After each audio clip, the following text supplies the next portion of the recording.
Cómo ganar amigos e influir sobre las personas. Por Dale Carnegie. Introducción. Cuando contempla la fotografía de un grupo en la que aparece usted, ¿a quién mira primero? Aunque no lo andemos diciendo por ahí, a los seres humanos nos causa mucha más preocupación y sufrimiento un ligero dolor de muelas que una catástrofe humanitaria ocurrida al otro lado del globo terráqueo. Y así, como usted da prioridad a sus propios intereses, las demás personas privilegian igualmente aquello que consideran fundamental. Piénselo entonces. Si usted quiere ganarse la simpatía de los demás, persuadirlos para que realicen o no ciertas acciones y contribuir a que la vida de los otros sea mejor, lo primero que debe hacer es ponerse en el lugar de ellos e intentar saber qué es lo que quieren.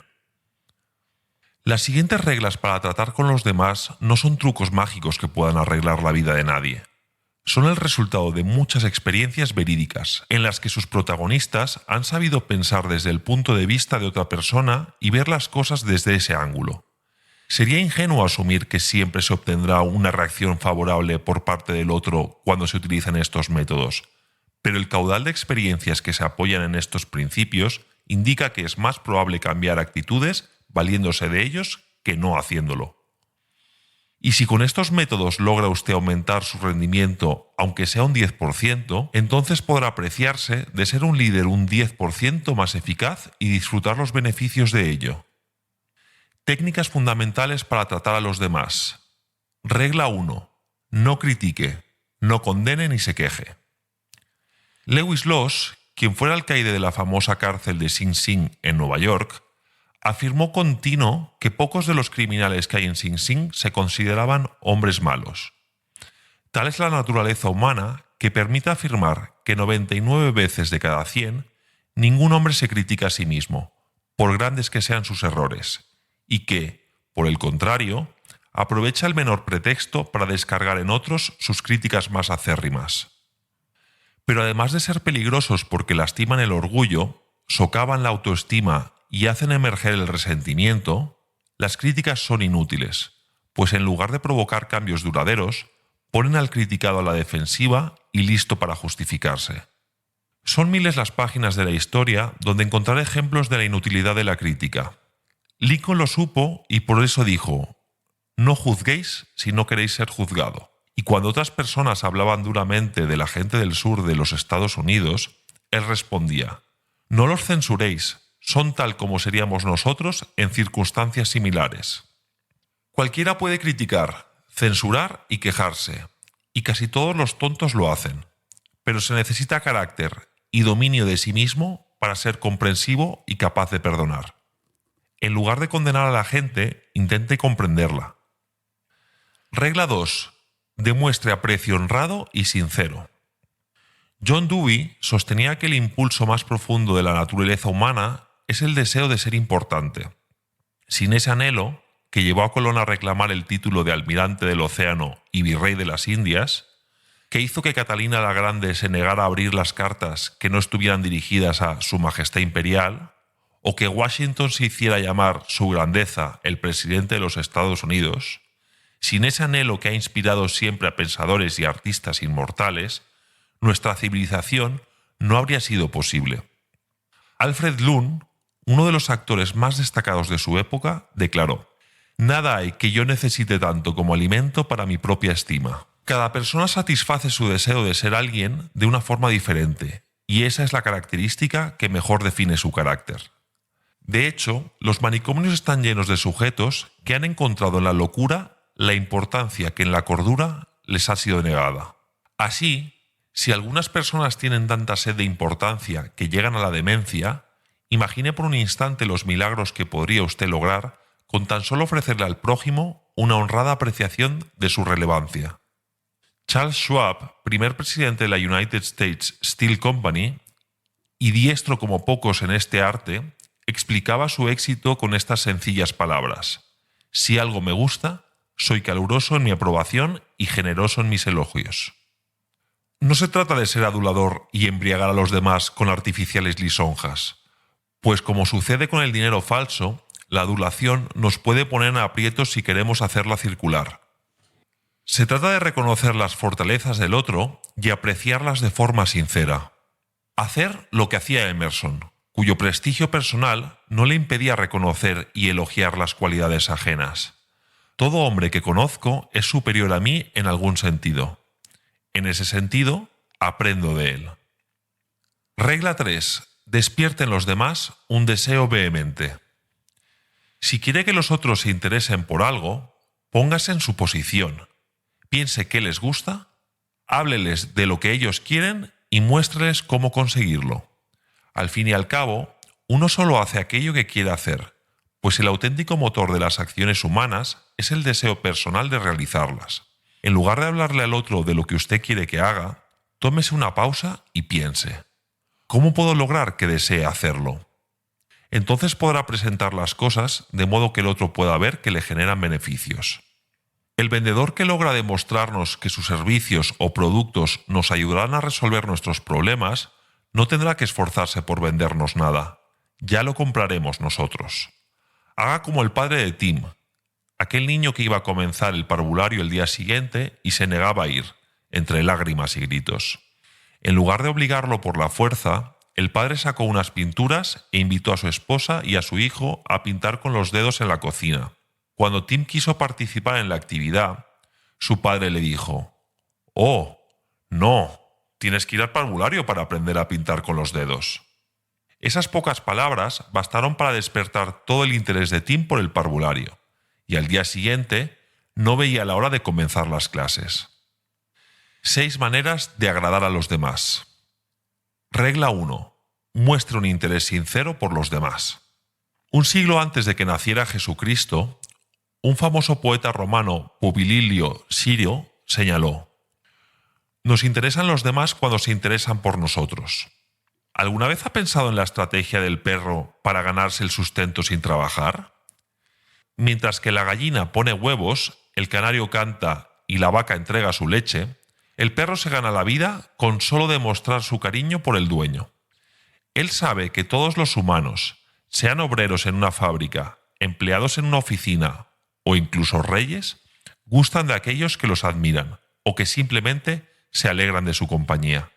Un interés genuino en la otra persona es la cualidad más destacada que puede poseer un vendedor o, en realidad, cualquier persona.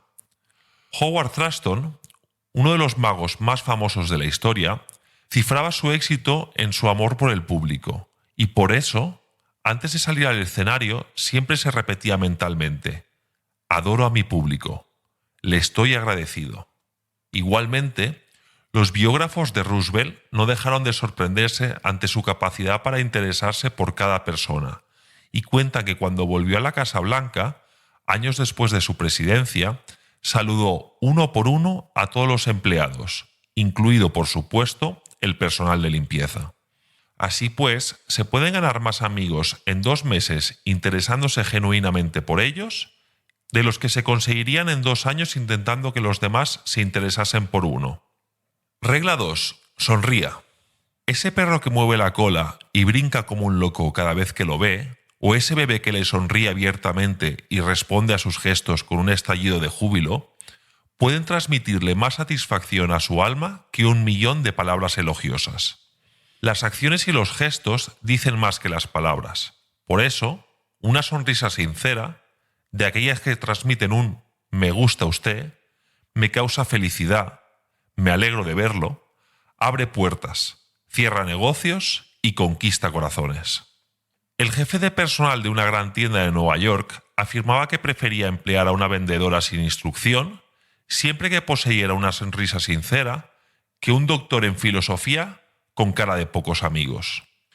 William B. Steinhardt, agente de bolsa de Wall Street, tras ser interrogado sobre las causas de su éxito, sostuvo: «He llegado a la conclusión de que las sonrisas me producen dinero, mucho dinero cada día». No en vano, los sabios chinos acuñaron el proverbio según el cual el hombre cuya cara no sonríe no debe abrir una tienda. Regla 3. Recuerde que para toda persona, su nombre es el sonido más dulce y primordial en cualquier idioma. Estando en Escocia durante su infancia, Andrew Carnegie cazó una coneja y al poco tiempo se vio con toda una camada de conejitos, pero nada con qué alimentarlos. Entonces se le ocurrió una brillante idea. Les dijo a los niños de la vecindad que bautizaría a los animalitos en honor de aquellos que le llevaran trébol y hierbas para alimentarlos. El plan rindió mágicos resultados y Andrew aprendió muy bien la lección.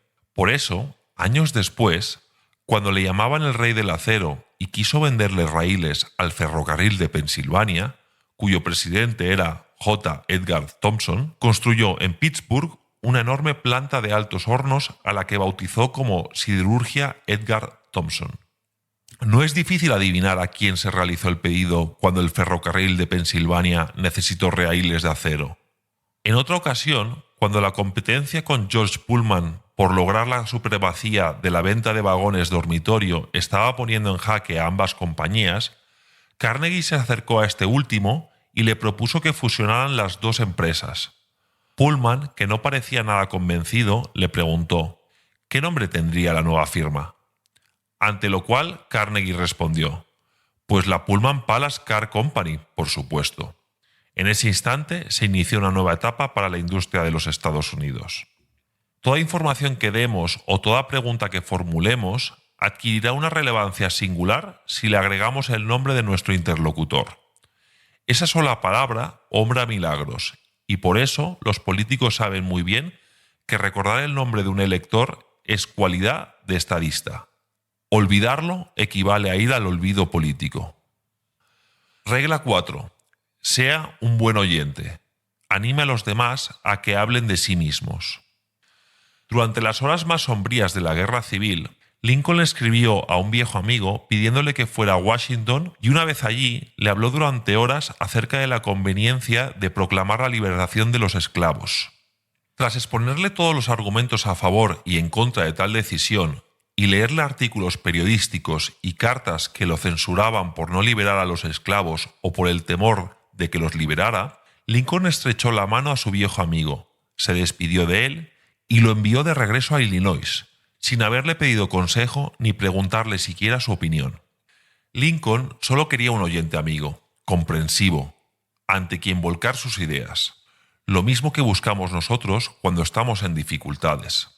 Lo mismo que, por lo general, busca el cliente irritado, el empleado insatisfecho o el amigo disgustado.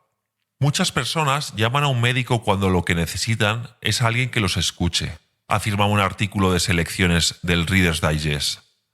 El quejica crónico e incluso el crítico más violento tenderán a suavizarse en presencia de un oyente que muestre paciencia y simpatía. Según Charles W. Eliot, quien fuera presidente de Harvard, no hay misterios en una feliz conversación de negocios. Es muy importante prestar atención exclusiva a la persona que habla. No hay nada más halagador que eso. Regla 5. Hable siempre de lo que interesa a los demás. Cada vez que Roosevelt esperaba a un visitante, se quedaba hasta muy tarde la noche anterior a su llegada, instruyéndose en el tema sobre el cual sabía que se interesaba particularmente el huésped esperado. Porque Roosevelt no ignoraba que el camino más corto hasta el corazón de la otra persona consiste en hablarle de las cosas que le son más preciadas. Empresarios, vendedores y maestros han encontrado con asombro los grandes frutos que se obtienen cuando se logra establecer un vínculo sincero con los intereses del interlocutor. Regla 6. Haga que la otra persona se sienta importante y hágalo sinceramente. Casi todas las personas con las que tropieza se sienten superiores a usted en algún sentido, y un camino seguro para llegarles al corazón es hacerles comprender, de un modo sutil, que usted reconoce su importancia y la reconoce sinceramente. Disraeli, uno de los hombres más astutos que han gobernado el Imperio Británico, afirmaba lo siguiente: hábleles a las personas de ellos mismos y lo escucharán durante horas. Técnicas para lograr que otros piensen como usted. Regla 1. La única forma de salir ganando de una discusión es evitándola. Si discute usted y pelea y contradice, decía Benjamin Franklin, puede lograr a veces un triunfo, pero será un triunfo vacío, porque jamás obtendrá la buena voluntad del contrincante. Solo hay una forma de ganar una discusión y esa forma es evitarla, como se evitaría una serpiente de cascabel o un terremoto. Casi siempre, al término de una discusión, cada uno de los contrincantes se siente más convencido que nunca de que la razón está de su parte. Y si alguno se pretende ganador, por haber podido demostrar de forma lógica y pública el error de su contraparte, solo habrá tenido una victoria académica y teatral, bajo la cual se esconde la derrota de haberse fraguado la enemistad de alguien cuyo orgullo ha lastimado. Podemos volcar sobre el otro toda la lógica de Platón o de Kant, pero difícilmente alteraremos sus opiniones cuando hemos herido sus sentimientos. Después de múltiples peleas con sus clientes, R.V. Crowley, vendedor de una gran empresa maderera de Nueva York, comprendió que la compañía perdía mucho más dinero a causa de las discusiones que él ganaba. Siempre será mejor la estrategia de aquel vendedor de camiones que respondía, cuando le objetaban que los de la competencia eran mejores, que efectivamente los camiones de la otra compañía eran excelentes, y que no se arrepentiría en caso de comprarlos. Cuando el posible comprador se quejaba sin palabras y no encontraba terreno para discutir, Crowley aprovechaba entonces la oportunidad para mostrarle las cualidades del producto que él le ofrecía.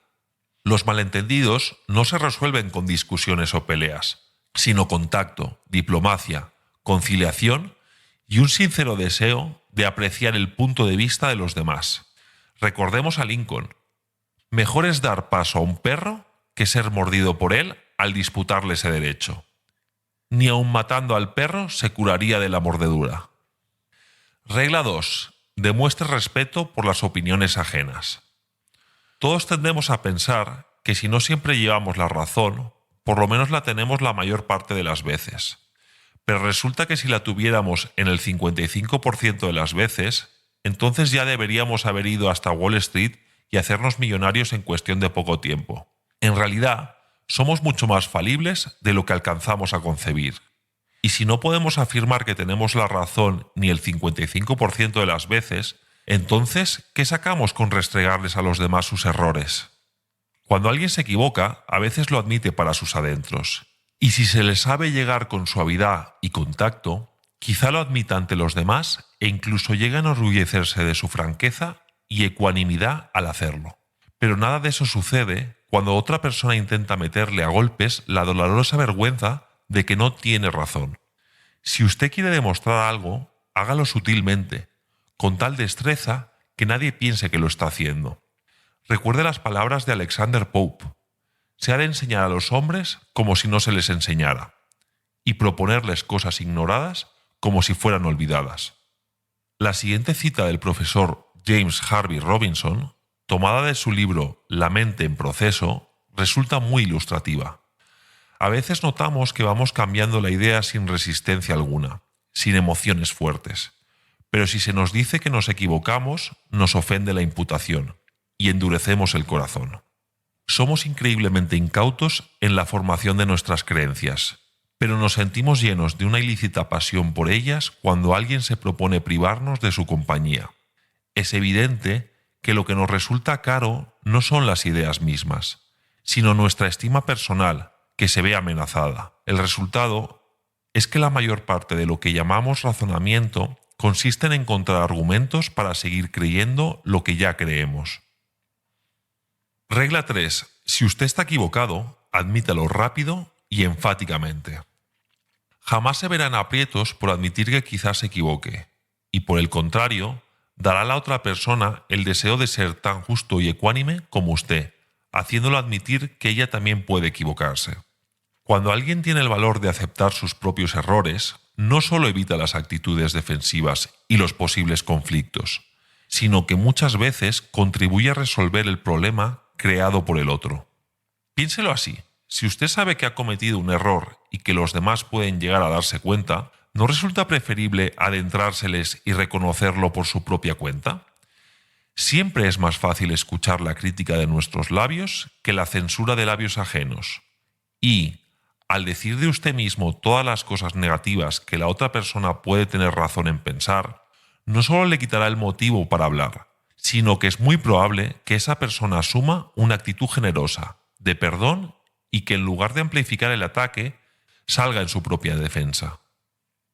Regla 4. Empiece de forma amigable. Tras una de las huelgas más cruentas en la historia de la industria norteamericana, en la que los belicosos mineros de la Colorado Fuel and Iron Company exigían un aumento salarial, y después del elevado saldo de destrucción, de heridos y hasta de muertos al intervenir el ejército, su presidente Rockefeller decidió personarse en el lugar de los hechos. En pocos días visitó los hogares de un gran número de trabajadores y tras ello logró convocar una reunión con los representantes de los huelguistas. Su discurso completo es una obra maestra. A esas personas que querían colgarlo de un árbol, Rockefeller les dirigió las palabras más gentiles y amistosas que alguien podía pronunciar. Poco después, reiniciaron sus actividades y olvidaron incluso las protestas salariales que habían defendido de forma tan vehemente. Esto es parte de lo que dijo. Este es un día de fiesta en mi vida. Es la primera vez que tengo la fortuna de encontrarme con los representantes de los empleados de esta gran compañía, sus funcionarios y superintendentes, todos juntos, y puedo aseguraros que estoy muy orgulloso de encontrarme aquí y que mientras viva recordaré esta reunión. Si este meeting se hubiese efectuado hace 2 semanas, hubiera estado yo aquí como un extraño para casi todos vosotros, pues solo habría podido reconocer a unas pocas caras. Pero he tenido la oportunidad de visitar durante la última semana todos los campamentos en las minas del sur y de hablar individualmente con casi todos los representantes, salvo los que se habían marchado. Después de visitaros en vuestros hogares y de conocer a muchas de vuestras esposas e hijos, no nos hemos reunido aquí como extraños, sino como amigos. Y en este espíritu de nuestra mutua amistad, me complace tener esta oportunidad de discutir con vosotros acerca de nuestros intereses comunes. Una vieja máxima reza que se atrapan más moscas con una gota de miel que con un barril de hiel. ¿Qué habría sucedido si Rockefeller hubiese decidido apelar a las más grandes teorías económicas y a cálculos de absoluta precisión para demostrar a sus empleados que sus peticiones eran imposibles de satisfacer? Regla 5. Consiga que la otra persona diga sí, sí inmediatamente. Evite que su interlocutor diga que no en un principio, pues, como afirmó el profesor Overstreet, cuando una persona ha dicho que no, todo el orgullo que hay en su personalidad exige que sea consecuente consigo mismo. Tal vez comprenda más tarde que ese no fue un error, pero de todos modos tiene que tener en cuenta su preciado orgullo. Cuantos más síes puedan obtenerse desde el inicio, mayores serán las probabilidades de captar la atención del interlocutor para plantearle la proposición final. Tal era la estrategia de Sócrates. El gran filósofo era demasiado sagaz como para decirles a los demás que se equivocaban. Toda su técnica, conocida hoy en día como el método socrático, se basaba en la obtención de respuestas afirmativas. Sócrates iba haciendo preguntas que sabía que su interlocutor respondería afirmativamente. Así, iba ganando una afirmación tras otra, hasta obtener una considerable cantidad de síes a su favor. Entonces, seguía preguntando hasta que al final, y casi sin notar cómo, su interlocutor se veía llegando a una conclusión que pocos minutos antes habría rechazado de forma enérgica. Regla 6. Permite que la otra persona sea la que más hable. Cuando uno de los grandes fabricantes de coches de los Estados Unidos realizaba el proceso de selección para adquirir las telas con las que tapizaría sus autos, el representante de una de las empresas concursantes, que había realizado un largo viaje y había preparado minuciosamente su presentación, llegó sin voz a la entrevista con los directivos de la empresa automotriz.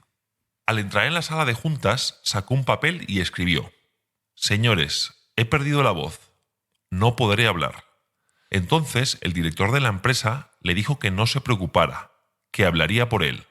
Y al ocupar su posición, no solo se encargó de presentar las virtudes de sus telas, sino que respondió con acierto a las diferentes objeciones que los otros miembros plantearon. El vendedor, que se había limitado a sentir con la cabeza, firmó esa tarde el contrato más cuantioso de su vida: 1 millón de metros de tela para tapizados. Regla 7. Permita que la otra persona sienta que la idea es de ella. Ralph Waldo Emerson dejó escrito lo siguiente en uno de sus ensayos: en todo trabajo de genio reconocemos nuestras propias ideas desechadas. Vuelven a nosotros con cierta majestad ajena.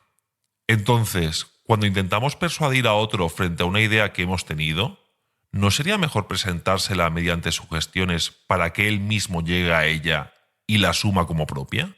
Eso lo sabía muy bien el coronel Edward H. House, que supo otorgarle, de forma humilde y discreta, la autoría de sus ideas sobre la gestión de los asuntos nacionales e internacionales al presidente Woodrow Wilson y se ganó el lugar más privilegiado entre los asesores de este último.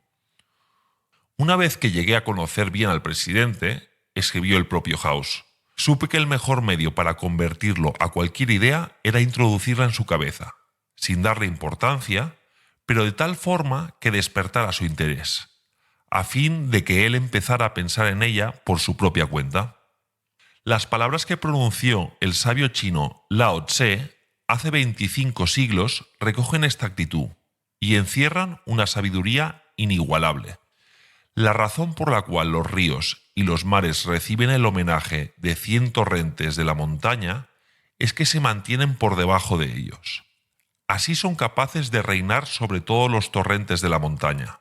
De igual modo, el sabio que desea estar por encima de los hombres se coloca por debajo de ellos. El que quiere estar por delante de ellos se coloca detrás. De esa manera, aunque su lugar esté por encima de los hombres, estos no sienten su peso. Regla 8. Trate de ver honradamente las cosas desde el punto de vista de la otra persona.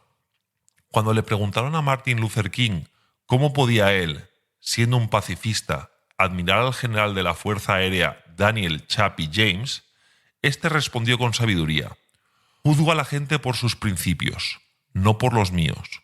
Cuando se quiere persuadir a alguien para que haga algo, las órdenes e imposiciones suelen ser inútiles y, por lo general, sus efectos no duran mucho más de lo que dura la presencia de la figura de autoridad. Cada uno de nosotros tiene siempre una serie de razones por las cuales piensa lo que piensa y hace lo que hace. Si logra usted ponerse en la posición del otro y desentrañar sus razones ocultas, entonces podrá ofrecerle argumentos persuasivos para hacer que realice una acción o deje de hacer algo, al tiempo que se ganará su simpatía. Recuerde, además, que al interesarnos en las causas es menos probable que nos disgusten los efectos. Regla 9. Muestre simpatía por las ideas y deseos de la otra persona. La señora Norris, profesora de piano, encontró que Babette tenía cierto talento musical, pero supo que jamás llegaría a tocar bien el piano por culpa de aquellas largas uñas que ella cuidaba como si se tratase de su tesoro. Consciente de la importancia que para Babette tenían sus uñas, esta profesora asumió que, en caso de confrontarla y decirle que se las cortara, perdería inmediatamente a una prometedora aprendiz. Un día elogió sus hermosas uñas, felicitándola por la forma en la que las cuidaba.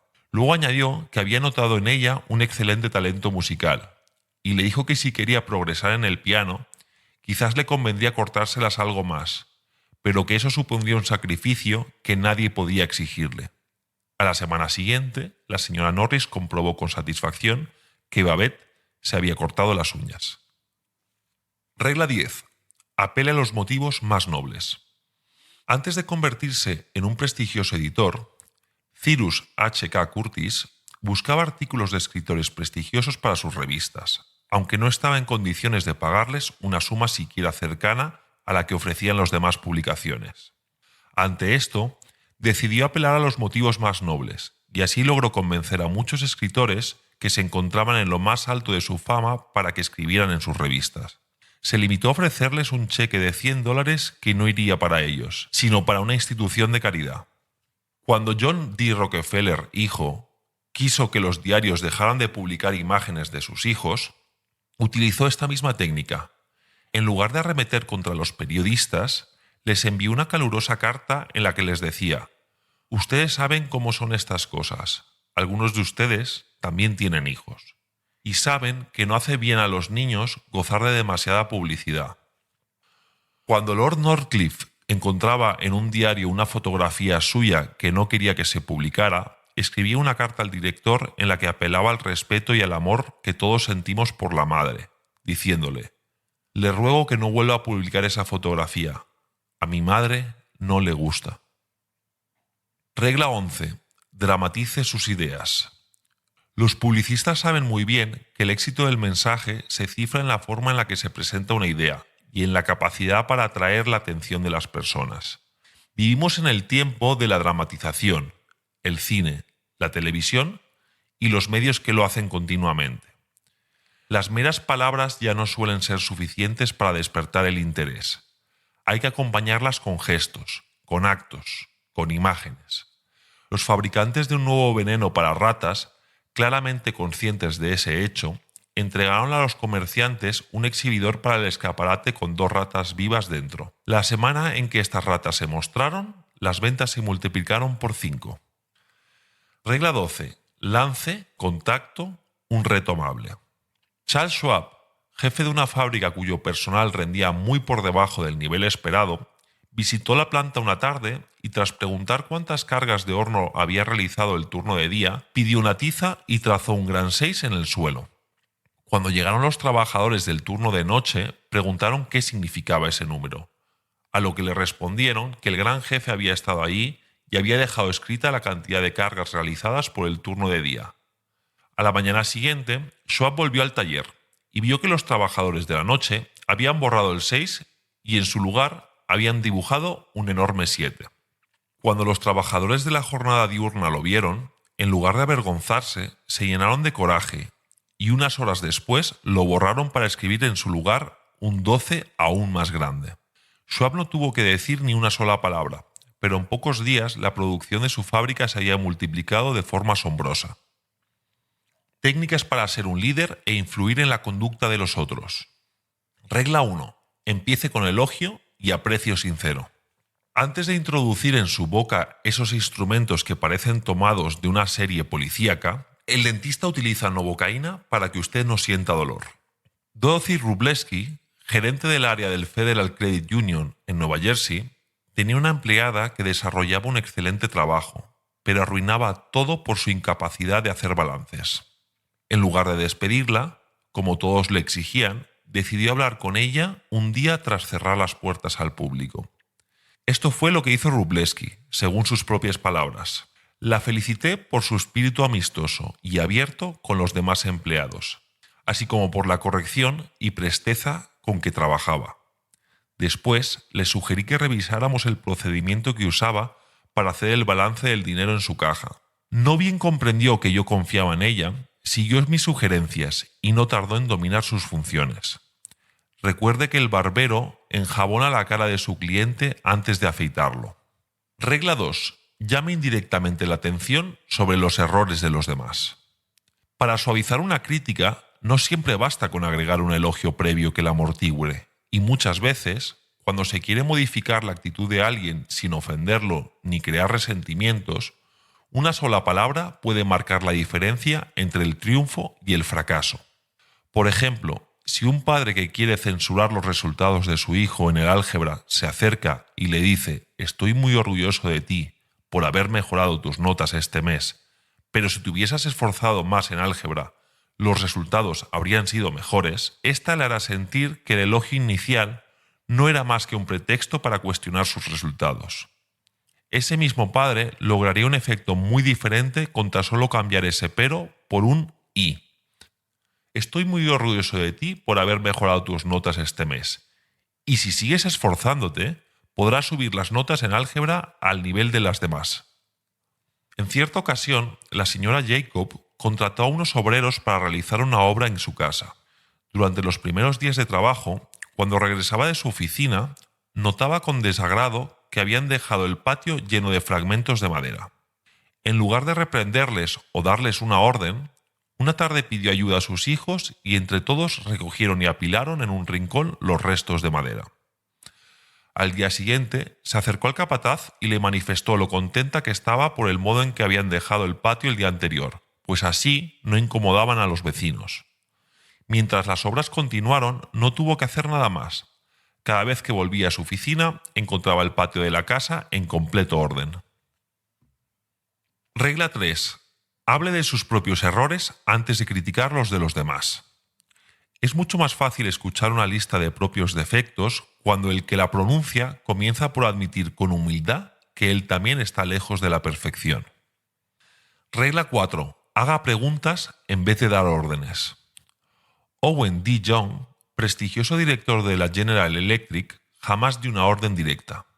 Se limitaba a preguntar a los demás cómo consideraban que debía hacerse algo y a sugerir sus puntos de vista al respecto. Luego dejaba que ellos decidieran su propia forma de proceder y que fueran aprendiendo de sus propios errores.